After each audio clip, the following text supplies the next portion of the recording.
بسم اللہ الرحمن الرحیم۔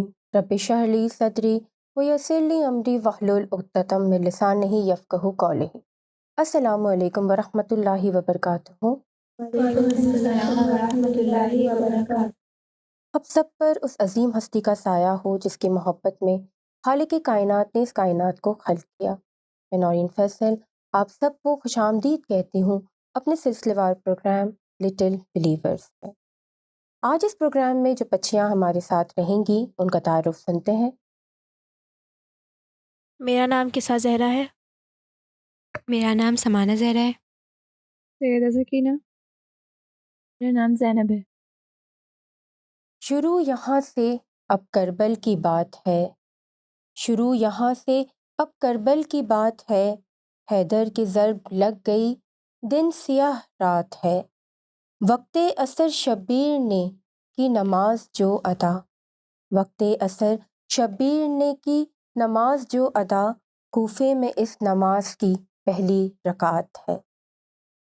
ہم آج جس عظیم شخصیت کے بارے میں بات کرنے کی جسارت کر رہے ہیں وہ ہمارے امیر المومنین، ہمارے پہلے امام کہ جن کی شہادت تمام مومنین کو رنجیدہ کر گئی، اور ہمارے پہلے امام کا سایہ مومنین کے سروں سے اٹھ گیا۔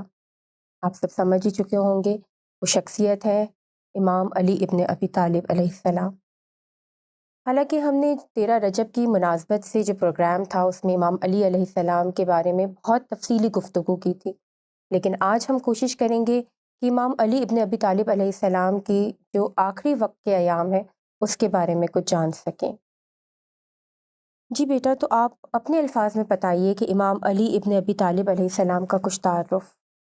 امام علی و امیر المومنین علیہ السلام پہلے امام، راوی، کاتب وحی، رسول خدا صلی اللہ علیہ وآلہ وسلم کے چچا زاد بھائی اور داماد، بی فاطمہ سلام اللہ علیہا کے شوہر، امام حسن اور امام حسین علیہ السلام کے بابا اور باقی ائمہ اطہار کے جد امجد ہیں۔ آپ کے والد حضرت ابو طالب علیہ السلام اور والدہ بی بی فاطمہ بنت اسد ہیں۔ ہماری بچی نے بہت مختصر مگر بہت بہترین تعارف بیان کیا۔ ماہ رمضان کے آغاز پر امام علیہ السلام اپنی بابرکت زندگی کے 63 سال گزار چکے تھے، اس کی بہاریں دیکھ چکے تھے۔ اس سال بھی گزشتہ سالوں کی طرح امام علیہ السلام اپنے بچوں کے گھروں پر افطار میں مدعو تھے اور غذا میں 3 لقموں سے زیادہ کبھی تناول نہیں فرماتے تھے۔ تو یہاں سے ہمیں یہ بھی اندازہ ہوتا ہے کہ افطار پر مدعو کرنا اور افطار میں دعوت میں شامل ہونا ہمارے اماموں کی سیرت میں، معصومین علیہ السلام کی سیرت میں یہ بات رہی ہے، اور خاص طور پر اس بات کا ذکر اس لیے کیا جاتا ہے کہ جس رات امام علی ابن ابی طالب علیہ السلام کو ضربت لگی اس رات امام علی ابن ابی طالب علیہ السلام اپنی ایک بیٹی کے ہاں مدعو تھے۔ ایک رات امام علیہ السلام کے بچوں نے کم غذا تناول فرمانے کا سبب پوچھا امام سے، تو امام نے فرمایا، جس سے یہ اندازہ ہوتا ہے کہ امام علی ابن ابی طالب علیہ السلام اپنی شہادت کے وقت کے بارے میں بخوبی آگاہ تھے۔ تو امام علی ابن ابی طالب علیہ السلام نے کیا فرمایا؟ امیر المومنین علی ابن ابی طالب علیہ السلام نے فرمایا، اب کچھ وقت ہی رہ چکا ہے کہ خدائے متعال کا امر آن پہنچے گا، اور مجھے یہ بہت پسند ہے کہ اس حالت میں میرا شکم خالی ہو۔ امام علی ابن ابی طالب علیہ السلام 19 رمضان المبارک کو اپنی کس بیٹی کے ہاں دعوت پر مدعو تھے؟ جی آپ بتائیے۔ 19 رمضان کی رات کو امام اپنی بیٹی ام کلثوم کے گھر پر مہمان تھے۔ اس رات بھی امام نے افطاری کے وقت 3 لقموں سے زیادہ غذا تناول نہیں فرمائی۔ یہ بھی ام کلثوم نے امام علی ابن ابی طالب علیہ السلام کی حالت کے بارے میں، اس وقت جو کیفیات تھی اس کے بارے میں کیا بیان فرمایا؟ ام کلثوم بنت امیر المومنین علیہ السلام فرماتی ہیں، 19 رمضان کی رات والد گرامی میرے گھر پر مدعو تھے۔ امام کے سامنے ایک طبق میں 2 جو کی روٹیاں، دودھ اور نمک پیش کیا گیا۔ امام نماز مغرب کی ادائیگی کے بعد دسترخوان پر تشریف فرما ہوئے غذا کو غور سے دیکھا اور اس کے بعد اپنے سر کو افسوس سے جنبش دی اور فرمایا، دودھ کا پیالہ اٹھا لو۔ اس کے بعد نمک اور جو کی روٹی سے افطار فرمایا اور اس کے بعد نماز اور مناجات میں مشغول ہو گئے۔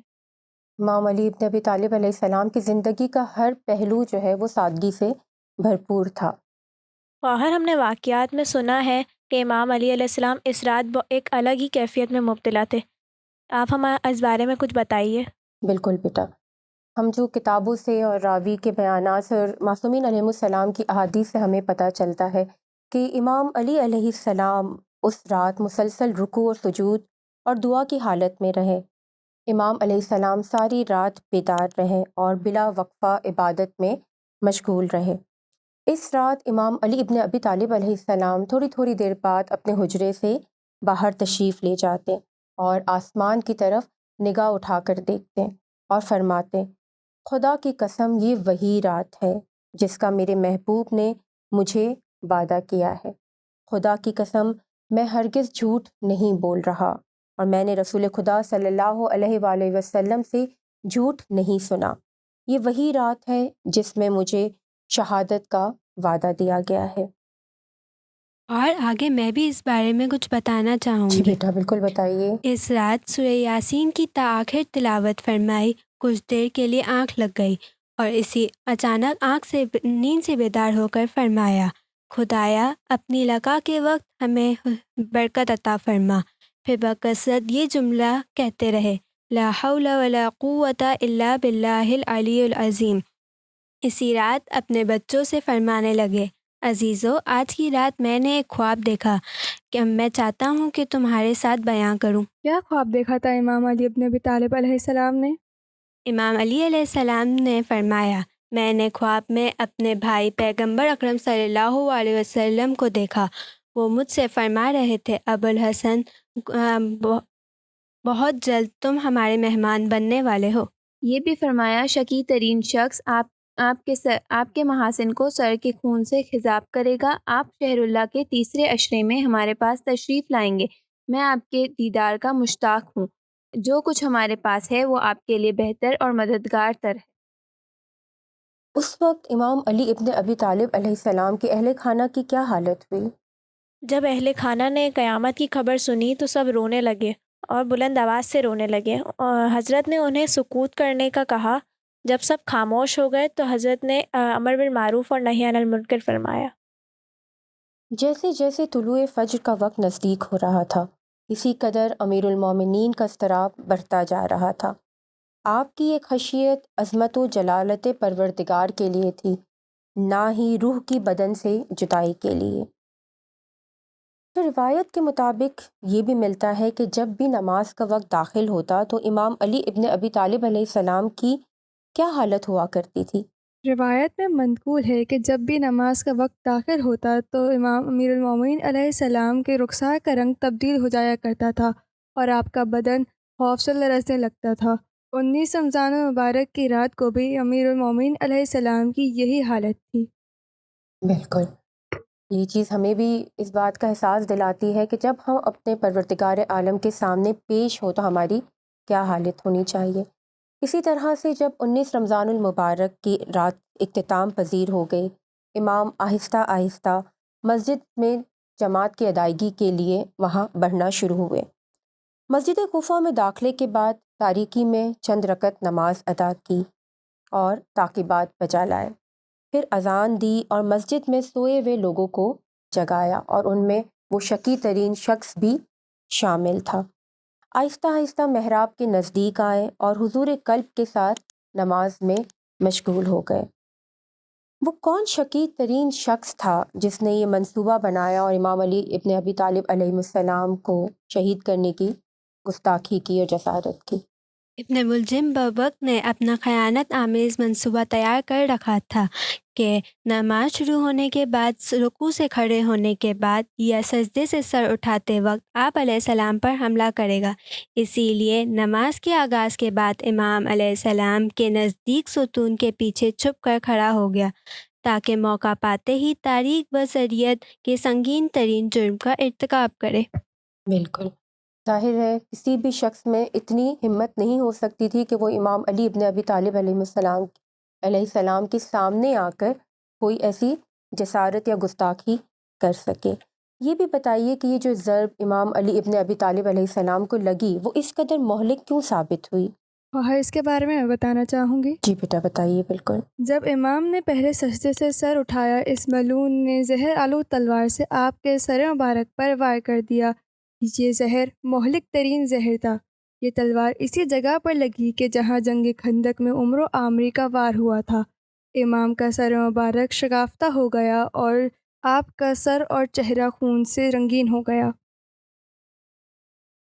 امام علی ابن ابی طالب علیہ السلام نے ان لمحات میں کچھ تاریخی جملے جو ہے وہ ادا کیے تھے، کلمات ادا کیے تھے، وہ شیئر کیجیے۔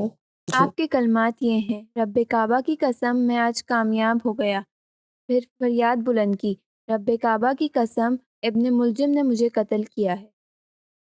امام نے اپنے قاتل کا نام کیوں بتایا؟ اس بات کو اگر آپ لوگ سوچیں تو امام نے اپنے قاتل کا نام اور علامت بتا کر یہ چاہا کہ کوئی بے گناہ قتل یا زخمی نہ ہو، کیونکہ ظاہر سی بات ہے کہ جو اس وقت لوگ وہاں موجود تھے وہ امام علیہ السلام سے بے حد محبت کرتے تھے۔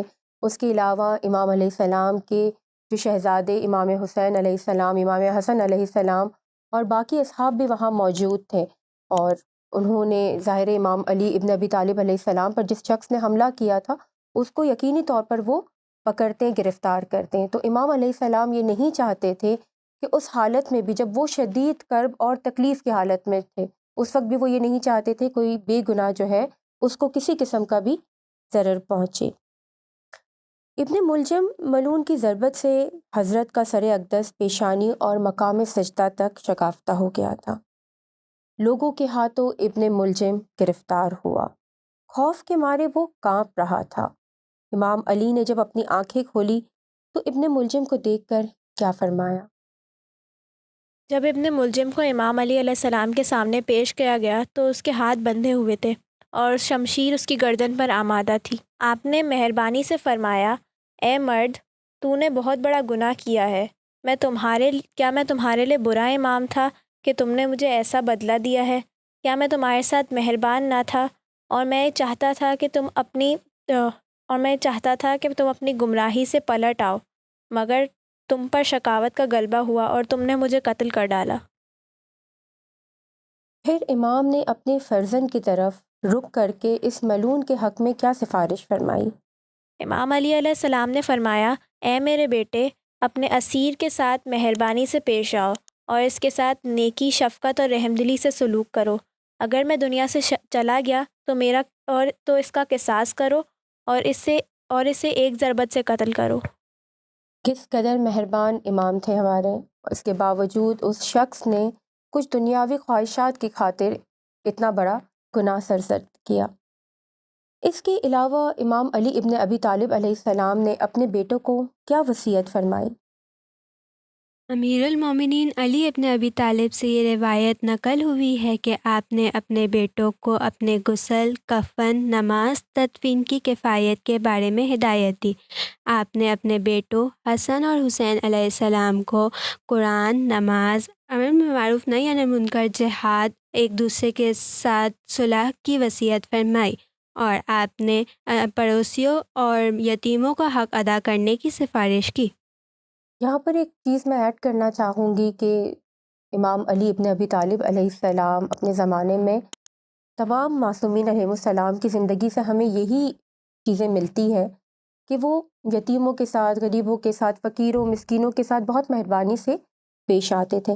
لیکن امام علی ابن ابی طالب علیہ السلام کی جو تعلیمات ہیں، ان کے اخلاق میں ایک چیز جو بہت نمایاں نظر آتی ہے وہ یتیموں کے ساتھ حسن سلوک ہے۔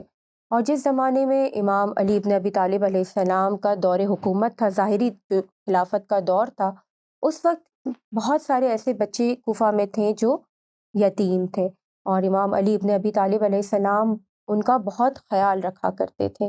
نہ صرف ان کی ضرورتوں کو پورا کرنے کی کوشش کرتے تھے بلکہ اس کے علاوہ ان کے ساتھ وقت بھی گزارتے تھے، اور بچوں کو یہ کہہ کر تسلی دیتے تھے کہ اگر کوئی تم سے یہ کہے کہ تم یتیم ہو اور تمہارا کوئی باپ نہیں ہے تو ان سے کہنا کہ تمہارا والد علی ابن ابی طالب علیہ السلام ہے۔ تو جب یہ خبر کوفے میں پھیلی کہ امام علی ابن ابی طالب علیہ السلام جو ہے وہ ضربت سے زخمی ہو چکے ہیں، تو اس وقت حکیم نے ایک بات یہ کہی تھی جو ان کو ٹریٹ کر رہے تھے کہ ان کو اگر زیادہ سے زیادہ دودھ اگر یہ تناول فرمائیں گے یا زخم کو اس سے صاف کیا جائے گا تو ہو سکتا ہے کہ زہر کا جو اثر ہے وہ کم ہو جائے۔ تو اس وقت یہ کیفیت تھی کوفے کی کہ کوفے کے جو یتیم بچے تھے وہ اپنے حصے کی جو غذا ہے وہ لے کر آ رہے تھے، اور وہ چاہتے تھے کہ ہمارے امام جو ہے وہ شہید نہ ہو اور صحت یاب ہو جائے، شفا یاب ہو جائے، اس قدر محبت کرتے تھے۔ اس ملعون نے حجت خدا کے حق میں ماہ خدا کی حرمت کا پاس نہ کیا، اور جب حضرت مشغول عبادت تھے تو اس دوران آپ کا خون بہایا اور مسلمانوں کو ان کے امام ہادی کے سائے سے محروم کر دیا۔ آپ کی شہادت سن 40 ہجری میں واقع ہوئی، اور وصیت کے مطابق امام علی ابن ابی طالب علیہ السلام کی جو قبر ہے اس کو مخفی رکھا گیا، اور کافی روایتوں کے مطابق ہمارے چھٹے امام جعفر صادق علیہ السلام کے زمانے میں امام نے اس بات کو لوگوں کے سامنے بیان کیا اور اس جگہ کے بارے میں صحیح تعین کر کے بتایا کہ امام علی ابن ابی طالب علیہ السلام کی قبر ایکچولی کس جگہ پہ تھی۔ 2 بار نماز شہید ہوئی مسجد میں ایک مقتل میں، 2 بار نماز شہید ہوئی ایک مسجد میں ایک مقتل میں، قرآن لہو میں تر دیکھا ایک کوفے میں ایک کربل میں۔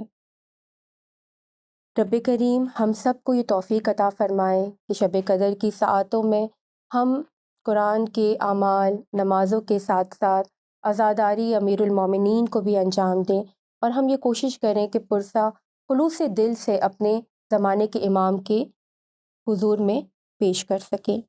آپ سب اپنا بہت خیال رکھیے گا۔ آج کی رات کی دعاؤں میں ہمیں یاد رکھیے گا۔ اللہ حافظ۔